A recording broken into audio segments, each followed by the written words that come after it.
Vamos ficar de pé. Vamos ficar de pé. Vamos abrir o livro santo, Salmo 23. E a palavra do Senhor, amados, vai dizer o seguinte: o Senhor é o meu pastor, nada me faltará. Deitar-me faz em verdes pastos, guia-me mansamente a águas tranquilas, refrigera a minha alma, guia-me pelas veredas da justiça, por amor do seu nome. Ainda que eu andasse pelo vale da sombra da morte, não temeria mal algum, porque tu estás comigo. A tua vara e o teu cajado me consolam. Preparas-me uma mesa perante mim, na presença dos meus inimigos. Unges a minha cabeça com óleo, o meu cálice transborda. Certamente que a bondade e a misericórdia me seguirão todos os dias da minha vida, e habitarei na casa do Senhor por longos dias. Palavra do Senhor, podeis assentar, meus irmãos. Meus irmãos, mais uma vez, amados, estamos aqui nesta noite, nesta segunda-feira, para adorarmos esse Deus tão maravilhoso, tão bondoso, um Deus que nos resgatou das trevas, o Deus que nos tirou do Egito, da escravidão do Egito, que nos tirou da condenação eterna e nos trouxe para a sua luz. Então nós estamos aqui nesta noite para adorarmos a esse Deus que foi tão misericordioso e bondoso para conosco. E estamos aqui para render graças, para render glória a esse Deus e meditar na sua palavra. E vamos proclamar o Salmo de número 23. Marielle, este Salmo, minha filha, é o Salmo mais conhecido, é o Salmo mais pronunciado em toda a face da terra. É o Salmo mais conhecido de toda a Escritura Sagrada, o Salmo 23. Muitos usam este Salmo, deixam suas Bíblias abertas, né, em salas, em estantes, né, e deixa em cima, a Bíblia aberta em cima desse Salmo. Não é uma prática comum entre nós cristãos, entre nós crentes, mas algumas pessoas o fazem, né? Então este Salmo é o Salmo mais conhecido, é o Salmo mais divulgado e difundido em todo o planeta. E esse Salmo, meus amados, foi escrito pelo grande rei Davi. Esse Salmo, Davi, vai falar a respeito de um pastor. Ele vai falar a respeito de um pastor. E Davi era um homem experiente no pastoreio. Quando Samuel foi até a casa de Jessé, pai de Davi, ele foi lá orientado por Deus, orientado pelo Senhor, para buscar um substituto para o rei Saul. Deus já havia decidido já retirar Saul do reinado, do seu reinado, porque Saul havia pecado terrivelmente contra Deus, desobedeceu aquilo que Deus havia exigido do rei Saul. Então Deus manda, o Senhor manda Samuel ir até a casa de Jessé. E quando Samuel chega na casa de Jessé, Davi não estava presente naquela casa naquele momento. Davi estava pastoreando as ovelhas. Então Davi tinha experiência, era um pastor de ovelhas. E aqui Davi, e posteriormente se tornaria o segundo rei de Israel, o grande rei de Israel, o homem que a palavra diz segundo o coração de Deus.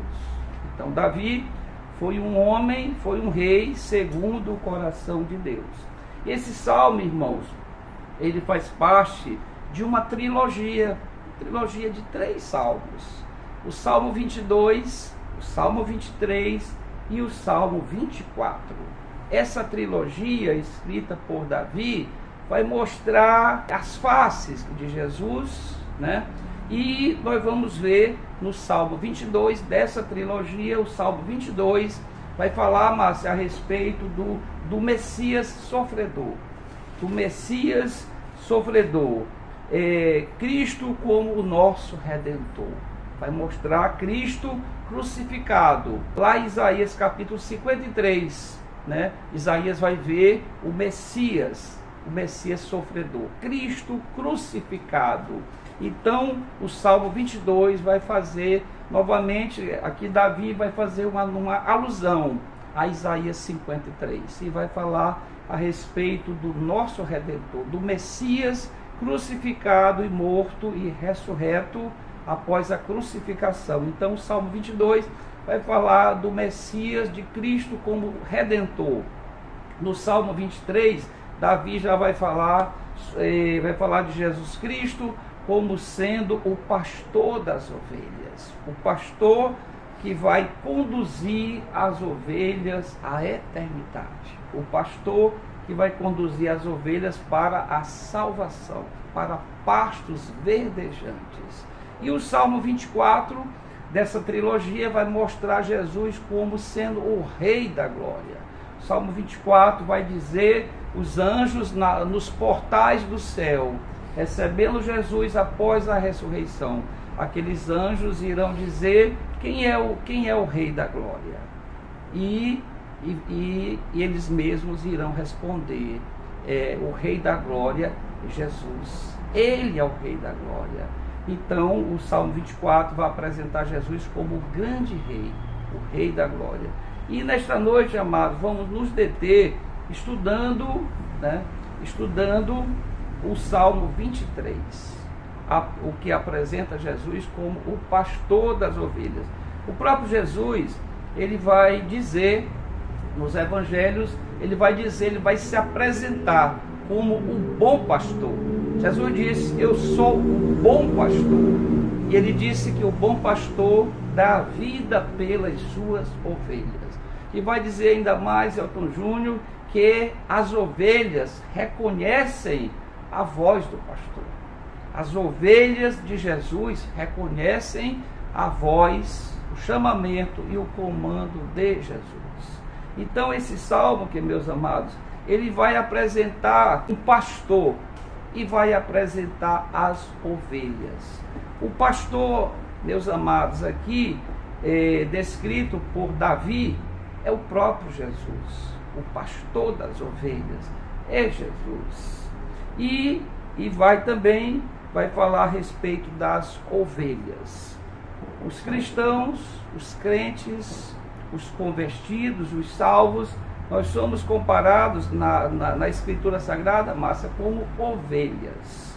E há uma distinção muito grande entre ovelhas e bodes.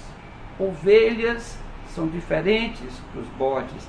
As ovelhas, elas são dóceis, são animais indefesos, são animais dóceis, são animais fracos, são animais frágeis e débeis. Então as ovelhas têm uma característica, Marielle, tem essas características. E essas características, elas vêm para mostrar a total dependência das ovelhas do pastor. Então, nós, as ovelhas, nós temos total dependência do pastor. Nós temos uma total dependência de Cristo. Então, diferente dos bodes. Os bodes são animais que não têm a característica da obediência das ovelhas. Então, os bodes que representam, pastor J. Abreu, os perdidos, os ímpios, são diferentes na sua essência, na sua natureza das ovelhas. Então Davi, de uma forma muito apropriada, vai fazer aqui um apanhado, vai fazer aqui uma análise, e vai nos mostrar Jesus como nosso pastor e nós as ovelhas do seu pastoreio. E o Salmo, meus amados, vai iniciar no versículo número 1, vai dizendo que o Senhor é o meu pastor. O Senhor é o meu pastor. Então aqui o salmista já vai declarando em primeira mão quem é o nosso pastor. Quem é o nosso pastor? O Senhor é o meu pastor. E aqui representando a pessoa de Jesus. Ele é o nosso pastor. E o salmista vai dizer, e nada me faltará. Na tradução do hebraico, essa tradução, Márcia, a tradução original do hebraico, em nada me faltará, é de nada sentirei falta. Eu, por muitas vezes, quando vou recitar este versículo, eu já coloco a tradução do hebraico, que é a tradução mais apropriada. Ou seja, o Senhor é o meu pastor e de nada terei falta, de nada sentirei falta. Quando verdadeiramente o Senhor é o nosso pastor, nós não sentiremos falta de nada. Então, o Senhor é o meu pastor e de nada sentirei falta. Quando nós não sentimos falta de nada? Quando, irmãos, nós não sentimos falta das coisas? Quando o Senhor é o nosso pastor? Quando Cristo, Marielle, de fato, ele for o nosso pastor, nós não teremos falta de nada. Por quê? Porque Jesus, ele supre as nossas necessidades. Tudo aquilo que nós precisamos, tá? A palavra vai dizer, buscai primeiro o reino de Deus e as demais coisas, e todas as outras coisas nos serão acrescentadas. Então a palavra tem essa promessa para nós. Se nós buscarmos primeiramente a Cristo, se nós buscarmos primeiramente o seu reino, todas as nossas necessidades serão supridas. Então de nada sentiremos falta, quando de fato Jesus é o nosso pastor. A doutrina, carismática, católica, ela às vezes coloca isso de uma outra forma, e os estudiosos nos mostram isso, que eles pregam, eles ensinam que sendo o Senhor nosso pastor, nada nos faltará. Não faltará um carro de luxo, não faltará um bom emprego, não faltará bens materiais. Mas na realidade, pastor J. Abreu, o texto, o salmista Davi não vai falar a respeito disso. Ele vai falar que se o Senhor for o nosso pastor, nós não de nada sentiremos falta.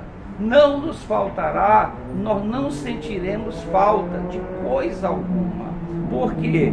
Porque o Senhor, ele irá nos confortar, ele irá nos consolar, e nós não perceberemos a falta de nada. Então, seria melhor que nós aqui traduzíssemos esse primeiro versículo, de nada sentiremos falta.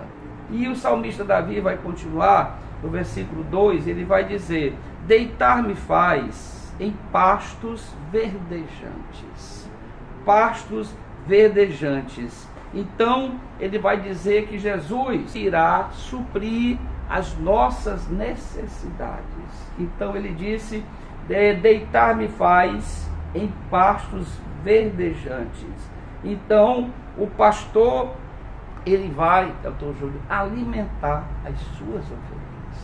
Jesus vai saciar as suas ovelhas. Ele não permitirá que nada nos falte. A palavra ela vai dizer que nenhum justo estenderá a sua mão à iniquidade. O justo jamais, pastor J. Abreu, passará fome.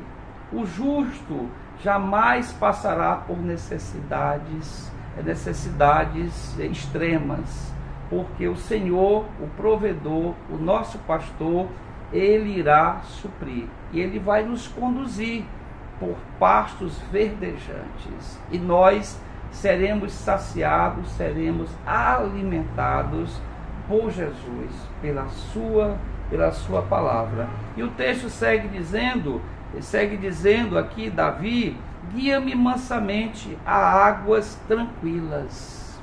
A palavra sagrada vai dizer que nós estávamos como ovelhas desgarradas. Então a palavra vai nos dizer que nós estávamos andando por águas tribulosas. Antes de nós termos um encontro verdadeiro de salvação com Jesus, os nossos caminhos eram tortuosos. Nós andávamos como ovelhas desgarradas, sem pastor. E o mundo hoje, Márcia, o que nós vemos na realidade atual do mundo, pessoas andando de um lado para o outro, sem um pastor. É triste, Marielle, nós vemos essa realidade. Pessoas que não têm nenhum conhecimento de Jesus, a não ser o conhecimento de que ouviram falar. Ouviram algum dia alguém falar como Jesus. Mas essas tais pessoas, elas não têm Jesus como o pastor. Eu tenho assim uma experiência particular, quando estou na sala de exames, quando entregamos um folheto, 2 folhetos para cada paciente. São as mais variadas as expressões que aqueles pacientes utilizam. Eles dizem: eu gosto disso aqui. É bom ouvir sobre Jesus. Tá? E outras tantas maneiras eles recebem, mas demonstram, Márcia, um total desconhecimento da necessidade de salvação. São pessoas que não têm nenhum conhecimento da Escritura Sagrada. E nós precisamos pregar essa palavra. Devemos nos lembrar do eunuco. Como eu posso entender se não há quem me explique? Então a palavra ela vai nos lembrar que nós devemos levar para estas ovelhas desgarradas a mensagem do pastor, a mensagem do verdadeiro pastor das ovelhas, para que mais e mais pessoas possam ser arrebanhados, possam vir para Jesus. E essas pessoas só virão para Jesus se elas forem ensinadas, se a palavra for proclamada para estas pessoas. Então o salmista vai dizer: guia-me mansamente a águas tranquilas. Ele segue o texto, Davi vai dizer: refrigera a minha alma.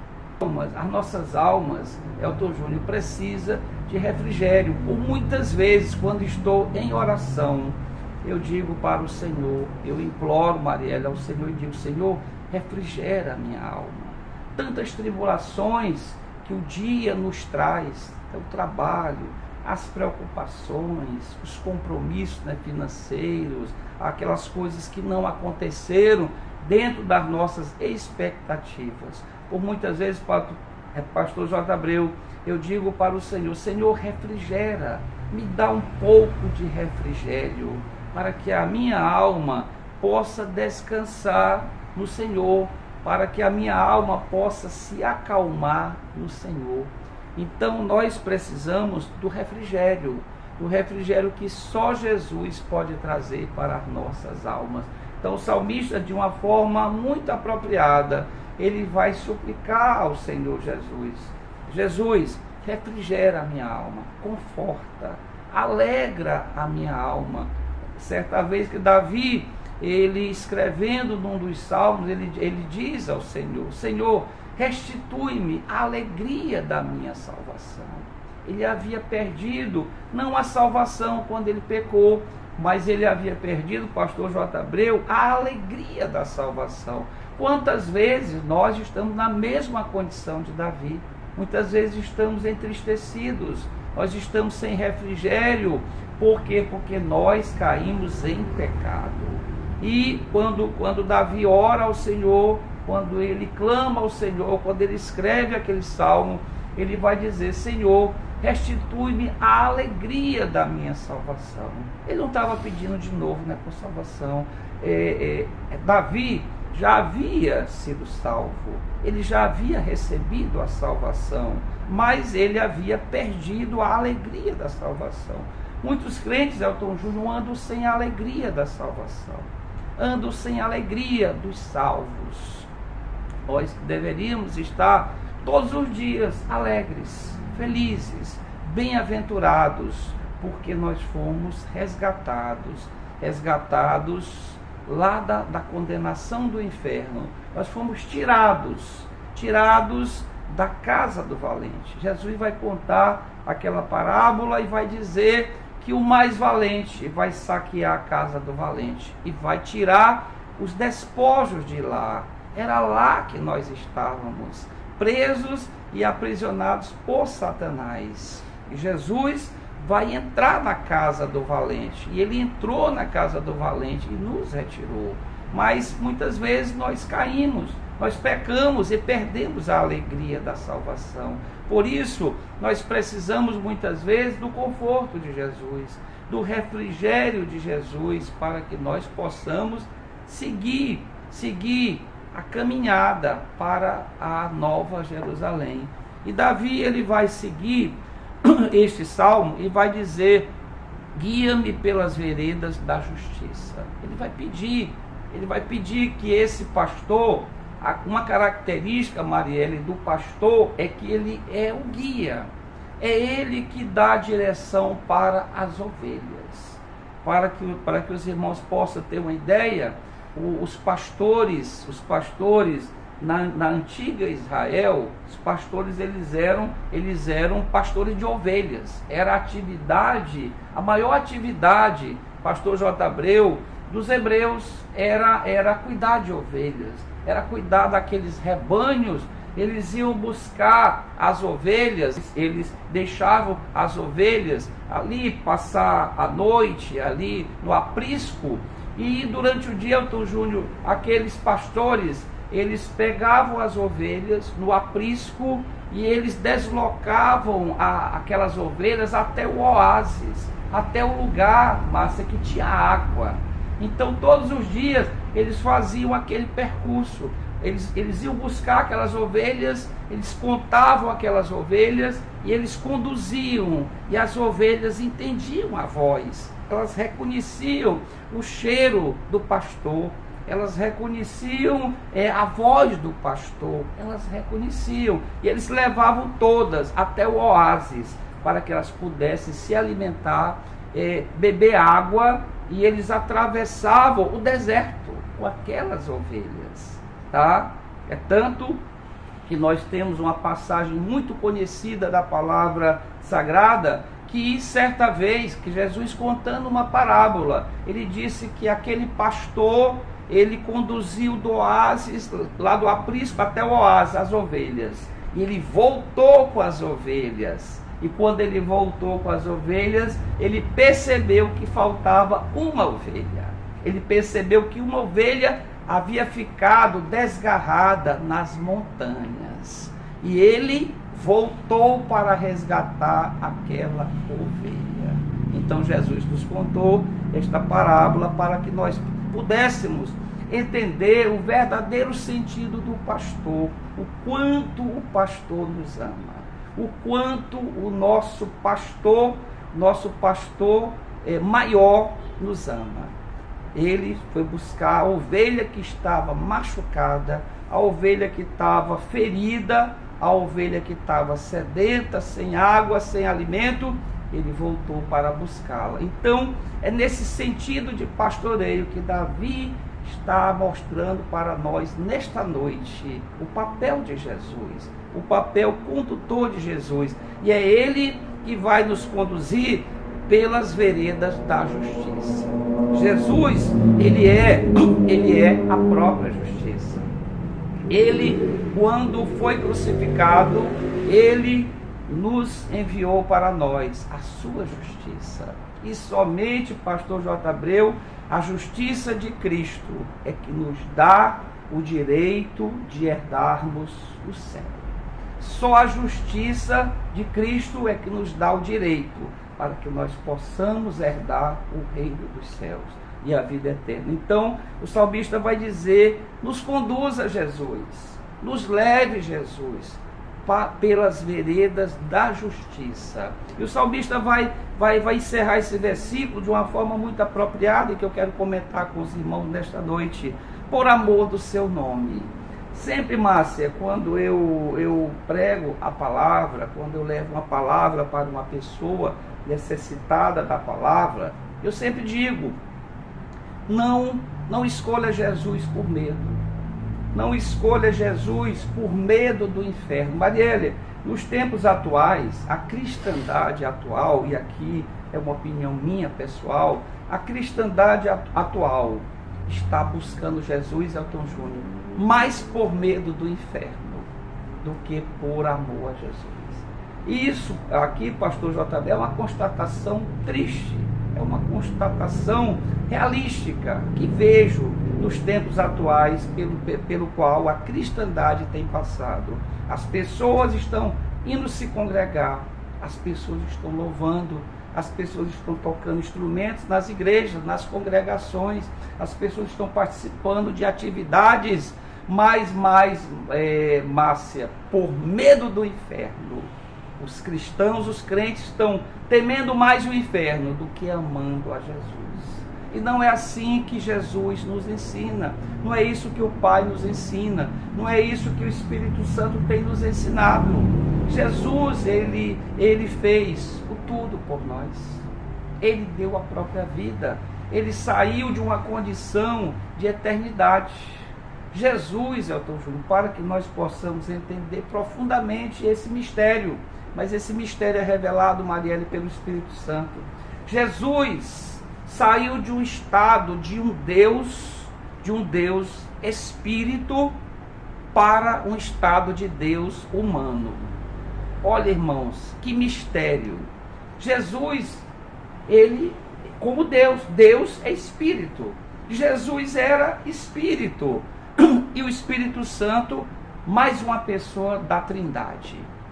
Então Jesus, quando ele decidiu na eternidade, quando ele disse lá em Isaías capítulo 6, quando Deus estava dirigindo aquela reunião, quando Deus indaga Marielle: quem irá por nós? Quem irá por nós? Quem foi que levantou a mão? Quem foi que ergueu a mão e disse: eis-me aqui, Pai, eis-me aqui, envia-me a mim? Lá na eternidade foi decidido que Jesus viria à terra na condição humana, se despindo de toda a sua glória. Ele se despiu, ele retirou, ele permitiu que ele fosse esvaziado de toda a sua glória. E Jesus saiu do estado espiritual, do estado eterno, para entrar no tempo cronológico, no tempo que conta o nosso tempo. Então Jesus, ao sair daquela condição de espírito, Jesus jamais voltará à condição de espírito. Irmãos, isso é um mistério. Isso é um mistério. Mas o Espírito Santo ele nos revela o sentido desse mistério. Jesus, pastor J. Abreu, se tornou homem de uma vez por todas. Jesus, quando ressuscitou, que ele foi assunto aos céus, ele voltou para o céu. Pela primeira vez, um homem adentrou os portais do céu. Pela primeira vez, um homem adentrou os portais do céu. Aí está o sentido, Marielle, do Salmo 24. Salmo 24, os anjos estavam lá, os guardiões dos portais do céu. Ali não era permitido que nenhum homem entrasse. Nenhum homem entrasse. E nenhum outro homem adentrou nos portais do céu, a não ser Jesus. O único homem, tanto que os anjos indagam: quem é este homem? Quem é este homem que está adentrando nos portais? Quem é? Quem é? Quem é o Rei da Glória? Porque Jesus estava ali inaugurando algo novo, algo inédito. nenhum homem havia adentrado nos céus. Jesus foi o primeiro homem a adentrar nos portais do céu. E Jesus ali estava voltando para o céu. Ele desceu do céu como Espírito. E ele foi encarnado no ventre de Maria. E quando ele, sob a ação do Espírito Santo, se encarnou, ele virou carne para que ele pudesse habitar entre nós. E o Verbo se fez carne e habitou entre nós. Ele saiu da condição espiritual e entrou na condição humana, passou a ser homem igual a nós. Igual a nós. E essa humanidade, essa humanização, essa encarnação de Jesus é para sempre. E Jesus, hoje, ele é 100% homem. Mas como homem, ele é 100% Deus. Então aqui, Davi vai dizer, por amor do seu nome. Jesus, eu vejo muitos pregadores chamarem a atenção que nós devemos amar Jesus porque ele foi crucificado na cruz, porque ele foi humilhado, porque ele foi esbofeteado, porque ele teve um julgamento ilegal, testemunhas falsas testemunharam contra Cristo, e que ele foi julgado, foi condenado à cruz e foi morto. Muitas pessoas atribuem apenas isso. Eu digo apenas isso por quê? Porque diversos outros homens na história da igreja foram crucificados. Vários homens morreram de morte de cruz, morreram no madeiro. Então isso não seria uma condição nova para Jesus. Não seria uma condição diferenciada de outros homens. Por isso eu quero que os irmãos no Espírito Santo entendam esse mistério que nos é revelado, que me foi revelado. Esse mistério é que o maior ato de Jesus, a cruz, foi um instrumento necessário, porque havia sido profetizado pelos profetas Isaías e outros tantos profetas, mas Jesus mostrou e demonstrou o seu amor para nós, o tamanho desse amor, quando ele se esvaziou de Deus. Ele se esvaziou de Deus. Ele não usurpou, segundo Paulo, Jesus não usurpou ser Deus. Ele assumiu uma condição humana. E até hoje, Jesus continua sendo humano. Olha só que maravilha. Olha só que prova de grande amor de Jesus por nós. Ele é hoje homem. Ele está sentado à direita do Pai como homem. Quem está lá sentado à direita do Pai? Jesus. O homem Jesus está lá. Porque a Escritura dizia que da mesma forma que o pecado entrou no mundo por um homem, teria que sair por intermédio de um homem. Haveria necessidade, porque a palavra, ela tem que ser cumprida. A palavra de Deus, ela tem que ser cumprida. Então Jesus, ele se fez homem para sempre. Quando eu não tinha essa revelação do Espírito Santo, nem esse entendimento, eu achava que quando Jesus ressuscitou, ele foi assunto aos céus, mas ele voltou à condição de Espírito. Não, irmãos. Ele não voltou à condição de Espírito. Jesus continua tendo mãos. Jesus continua tendo dedos. Jesus continua tendo face. Jesus continua tendo cabelos. Tanto que a visão de João, na ilha de Pátimos, ele viu o ser humano. Ele disse como alguém como filho do homem. Ele viu Jesus e ele disse como alguém como filho do homem. Então Jesus, Marielle, isso é um mistério que é revelado para nós, maravilhoso, para que nós possamos compreender a grandiosidade do amor de Jesus. Então Jesus, Antônio Júnior, não é um ser para que nós possamos apenas temê-lo. Claro que nós devemos ter temor e tremor diante de Jesus. Devemos, pela autoridade dele, pela posição dele de Deus. Mas o que mais agrada a Jesus não é o temor e o tremor, porque isso os demônios também o fazem. Quando a palavra vai dizer, crês tu que Deus é um só? Crês tu que Deus é um só? O que a palavra vai responder? Fazes bem, porque até os demônios creem e tremem. Então temer e tremer diante de Jesus não é algo, um privilégio, não é um privilégio humano dos homens. Os demônios também tremem e temem ao Senhor Jesus. Então isso não seria nada demais para a raça humana. Então o que faz o diferencial diante de Jesus é o amor por Jesus. Nós, irmãos, temos que amar Jesus. Nós temos, é uma coisa que é perfeitamente compreendida por nós crentes. Então, mais do que a cruz, Jesus demonstrou amor por nós quando ele se tornou homem. Quando ele trocou de posição. Quando ele, para a eternidade, se tornou homem. Jesus eternamente será um homem. Eternamente ele será um homem. Foi um processo de encarnação definitivo. Quem anda pregando isso nos púlpitos, Márcia?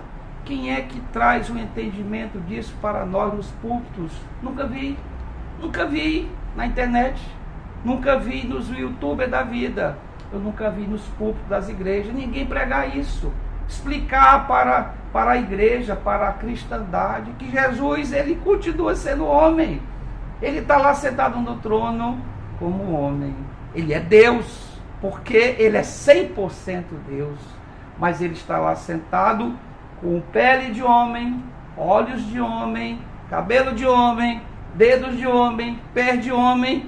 Ele é um homem sentado à direita do Pai. E isso é o suficiente para que nós possamos compreender. E compreendendo esse mistério, nós podemos amar esse Jesus. Amar porque nenhum outro fez esse ato. Nenhum outro barbeiro praticou esse ato. A cruz, importantíssima, a nossa redenção está na cruz. É indiscutível isso, mas teve um algo mais, que ninguém prega, que não foi revelado pelo Espírito Santo. É que Jesus, ele abdicou da condição de Deus para nos salvar. Ou seja, ele deixou o mais precioso que ele tinha no reino do seu Pai. Tá? E ele se encarnou definitivamente para nos salvar. Então isso é mais do que suficiente para que nós tenhamos amor, por amor do seu nome. Davi vai dizer por amor. Não é por qualquer coisa, irmãos, que nós vamos seguir Jesus. Não é por qualquer coisa que nós vamos adorar Jesus, é por amor a Jesus. E é isso, Elton Júnior, que tem faltado na cristandade. Amor por Jesus. São pessoas que estão tentando livrar o pescoço do inferno. São pessoas que estão tentando salvar suas almas do inferno, mas não tem amor por Jesus. Não tem amor por Jesus. A obra é feita de qualquer forma, é fria, é seca, é vazia. Muitos de nós, continuam sendo casa varrida e ornamentada. Casas varridas e ornamentadas. A cristandade hoje é casa varrida e ornamentada. Nunca foi lavada. Nunca recebeu o sangue de Jesus. Nunca amaram a Jesus. Apenas foram varridas. Mudaram de aparência. Se adornaram com um terno. Se adornaram com uma gravata. Se adornaram com uma Bíblia debaixo do braço. São adornados. São cristãos adornados, mas vazios de Jesus. Sem amor por Jesus. Sem serem lavados pelo sangue de Jesus. Isso é um mistério. É um mistério revelado pelo Espírito Santo. E o salmista, meus amados, vai continuar dizendo: ainda que eu andasse pelo vale da sombra da morte, ainda que eu ande pelo vale da sombra da morte, ainda que seja imposto na minha carne um espinho. Segundo aos Coríntios capítulo 12, Paulo vai falar de um espinho na carne. Ainda que ele fosse atribulado por aquele espinho, ainda que ele fosse atribulado por aquele espinho, Deus vai dizer para Paulo: Paulo, ainda que eu tenha imposto o espinho na tua carne, ainda que eu tenha posto o espinho na tua carne, a minha graça te basta. A minha graça, Paulo, te basta. Só isso, a minha graça te basta. Então o salmista ele vai dizer: ainda que eu andasse pelo vale da sombra da morte, não temeria mal algum, porque tu, Senhor, estás comigo.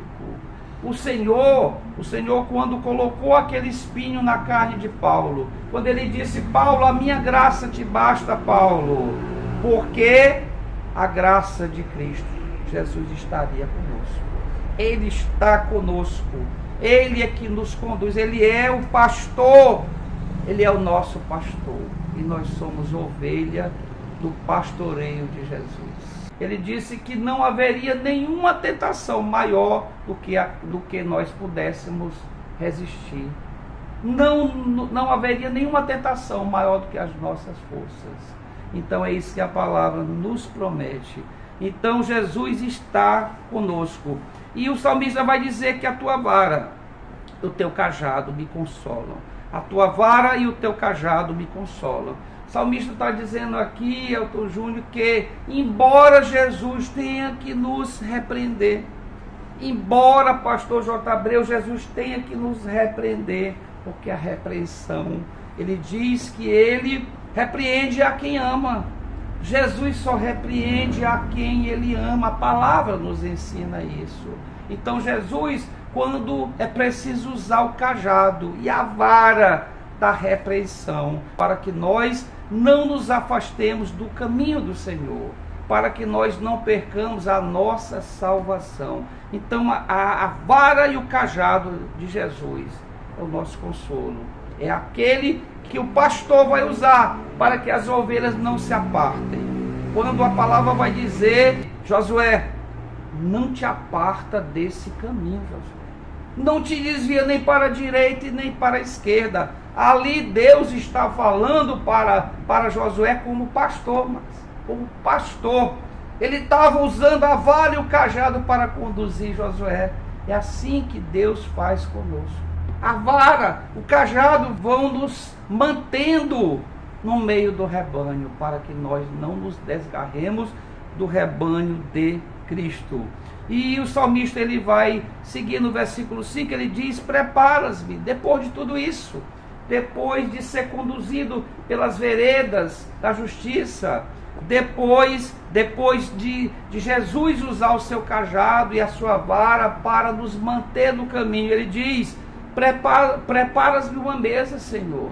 Preparas-me uma mesa na presença dos meus adversários, dos meus inimigos. E disse: unges-me a cabeça com óleo. Aqui, meus amados, o salmista está pedindo aqui ao Espírito Santo. Ele está pedindo, é um pedido frequente nas minhas orações, quando eu ponho meus joelhos no chão, é hábito meu eu dizer: Senhor Espírito Santo. E nós devemos tratar dessa forma. Devemos tratar o Espírito Santo com toda a reverência. Ele é tão Deus quanto Deus.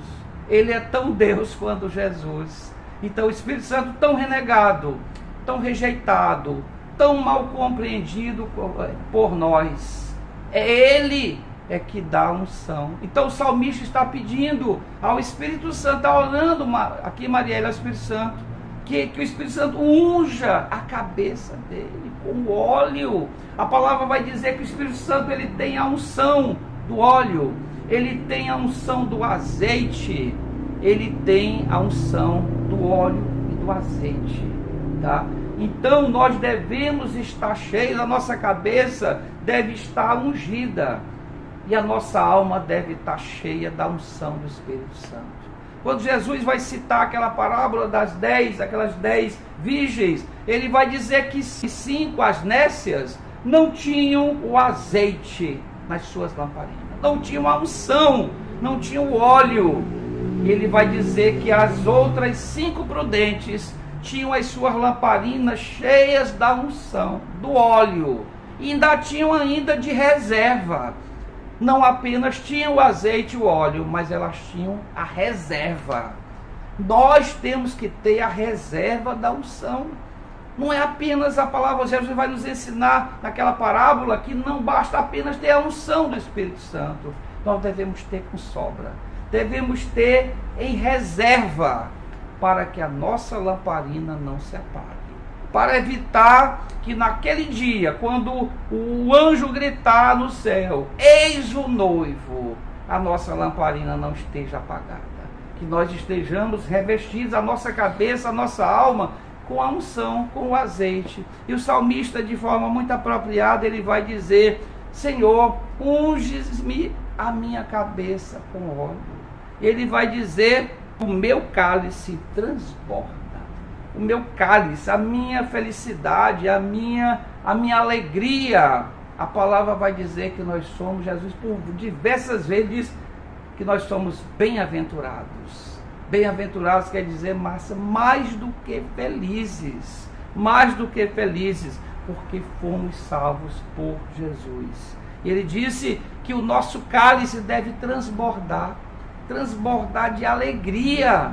Toda vez que nós estivermos tristes, isolados, achando que nós estamos desgarrados, nós devemos lembrar que o óleo, o azeite do Espírito Santo deve nos fazer transbordar de alegria. Então, meus amados, e o versículo 6, já quase encerrando, o versículo 6 vai dizer: certamente, diante de tudo isso, certamente a bondade e a misericórdia me seguirão todos os dias da minha vida. Então, bondade e misericórdia. Nós, pastor J. Abreu, somos frutos da bondade e da misericórdia de Deus. O que seria de nós, Elton Júnior, sem a bondade de Deus? O que seria de nós, Marielle, sem a misericórdia de Deus? Foi pela graça, foi pela bondade e pela misericórdia, pura misericórdia do Senhor é que nós fomos resgatados. Não houve nenhum mérito em nós, não havia nada que agradasse a Deus em nós. Não havia nada. Por pura bondade, por pura graça e por pura misericórdia é que nós fomos alcançados por Jesus. Pura graça, pura bondade, pura misericórdia. Nada havia em nós para que nós pudéssemos ser salvos. Então, o salmista vai dizer que essa bondade e essa misericórdia, que ela nos siga todos os dias da nossa vida, durante toda a caminhada até a Canaã celeste, até a cidade santa, até a nova Jerusalém. E o salmista vai dizer: e habitarei na casa do Senhor por longos dias. Aqui ele está, Elton Júnior fala, ele está anunciando o desfecho de tudo. O desfecho de tudo, pastor J. Abreu, o salmista está aqui encerrando no versículo de número 6. Ele vai dizer: depois de tudo isso, habitarei na casa do Senhor por longos dias. Que é a promessa, Márcia, a promessa do Pai, é que nós iremos habitar com Ele. Nós iremos habitar com Jesus, primeiramente nas bodas. Há crentes que não acreditam nas bodas. Há crentes que não creem nas bodas, não creem no banquete, do noivo com a noiva. Não acreditam. Dizem que é puramente uma alegoria, que não haverá esse banquete nos céus. Imagine a que ponto muitos crentes, chegam a ter tais conclusões. Então o salmista vai dizer: para que eu possa habitar, Senhor, na tua casa por longos dias. Isso porque, irmãos, é um mistério também, mas revelado na Escritura, porque Jesus irá habitar conosco. Lá no Antigo Testamento, Deus mandou construir o tabernáculo. E ali a glória de Deus descia sobre o tabernáculo. A Shekinah de Deus descia sobre o tabernáculo. No Antigo Testamento, Deus descia e habitava no meio dos homens. Isso era o tabernáculo. Tabernáculo quer dizer Deus habitando com o homem, com os homens. Então, lá, o tabernáculo, a Shekinah descia naquela tenda, na tenda que era o tabernáculo. Jesus vai habitar conosco. Vai habitar conosco. Ele irá tabernacular conosco. Vai morar conosco eternamente. Eternamente, na Nova Jerusalém. E Deus, Jesus, na pessoa de Jesus, irá habitar como homem no nosso meio. E eternamente Ele será o nosso Rei. Foi o nosso Redentor na cruz. Ele foi o nosso Redentor na cruz. Ele é o nosso advogado no céu, intercedendo por nós. E Ele será o nosso Rei. Habitará entre nós eternamente. Imagina, irmãos, quando estiverem tristes, lembrem-se que Jesus irá habitar conosco eternamente. Será o nosso Rei. Não haverá mais choro. A palavra diz que não haverá mais enterros. Não haverá mais tristeza. O choro, não haverá mais choro. Não haverá mortes. Não haverá nenhum cortejo fúnebre na cidade santa. Nós eternamente seremos jovens, saudáveis e tendo um Rei habitando entre nós, o Rei da glória, o Senhor da glória, Jesus. Deus amados, que o Senhor Deus, que o Senhor Jesus e que o Senhor Espírito Santo nos encha de conhecimento e graça nesta noite, com a proclamação dessa palavra poderosa. Que todas as vezes que o Espírito Santo ministra, a palavra é poderosa. A palavra, eu já disse aqui certa vez, Deus não tem compromisso com a palavra de homens. Não tem nenhum compromisso. Mas Ele tem compromisso com a sua palavra. E a sua palavra é Jesus, que é o Verbo. E quem traz a palavra? O Espírito Santo. É Ele que proclama. É Ele que preside. É Ele que traz a palavra e a unção para nós. Que essa palavra nesta noite tenha atingido as nossas almas. Tenha alcançado o nosso entendimento dos mistérios que o Espírito Santo revelou nesta noite, quando falou sobre Jesus sentado à direita do Pai. Mistério revelado pelo Espírito Santo. Mistério que não está sendo revelado nos púlpitos das igrejas, mas na misericórdia de Deus, a misericórdia do Espírito Santo, aprove a Ele revelar, porque Ele revela aos simples. A palavra diz que Ele esconde dos ricos, dos soberbos, mas revela aos simples, aos pobres de espírito. Jesus vai dizer naquele sermão: bem-aventurados os pobres de espíritos, os simples, porque estes herdarão a terra, herdarão o reino dos céus. Que Jesus, que Deus o Pai, o Filho e o Espírito Santo nos abençoe ricamente nesta noite, e que nós possamos, ungidos e cheios dessa unção, possamos continuar a nossa caminhada rumo à cidade celeste, a Canaã, a Nova Jerusalém. E que o Pai, o Filho e o Espírito Santo seja adorado e amado por nós eternamente. Palavra do Senhor, meus irmãos, para a honra e glória do Senhor Jesus. Amém.